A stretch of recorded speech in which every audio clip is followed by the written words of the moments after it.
Best पतपिढीच्या निवडणुकीसाठी ठाकरे बंधूंची युती, मनसे आणि ठाकरेंच्या सेनेकडून आजपासून एकत्र प्रचार। गोरेगावमध्ये संध्याकाळी 5 वाजता कार्यकर्ता मेळावा। उपमुख्यमंत्री शिंदेंच्या हस्ते झेंडा दाखवत ठाण्यामध्ये वर्षा मॅरेथॉनचं उद्घाटन। 20,000पेक्षा अधिक धावपटूंचा मॅरेथॉनमध्ये सहभाग। राज्यात विद्यार्थ्यांसाठी 120 ठिकाणी वसतिगृह उभारणार। 1,200 कोटींची तरतूद। 25,000 निवासी सुविधा उपलब्ध होणार। संजय शिरसाट यांची घोषणा।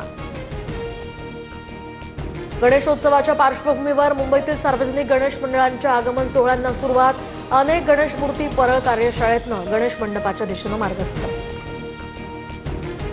फेस्टिवल स्पेशल आणि नियमित रेल्वे गाड्यांच्या रिटर्न तिकिटावर आता 20% सूट देणार। राऊंड ट्रिप पॅकेज स्कीम योजनेअंतर्गत प्रवाशांसाठी ही सूट। पंतप्रधान पीक विमा योजनेतील गेल्या वर्षीच्या रखडलेल्या दाव्यांची नुकसान भरपाई उद्या शेतकऱ्यांच्या खात्यावर जमा होणार।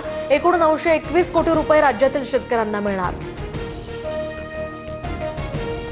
विदर्भात होत असलेल्या पावसामुळे जळगावात पूर्णा नदीच्या पाणी पातळीत वाढ। पाणलोट क्षेत्रामध्ये सुद्धा वाढ झाल्यानं हतनूर धरणातनं तापी नदी पात्रात मोठ्या प्रमाणात पाण्याचा विसर्ग।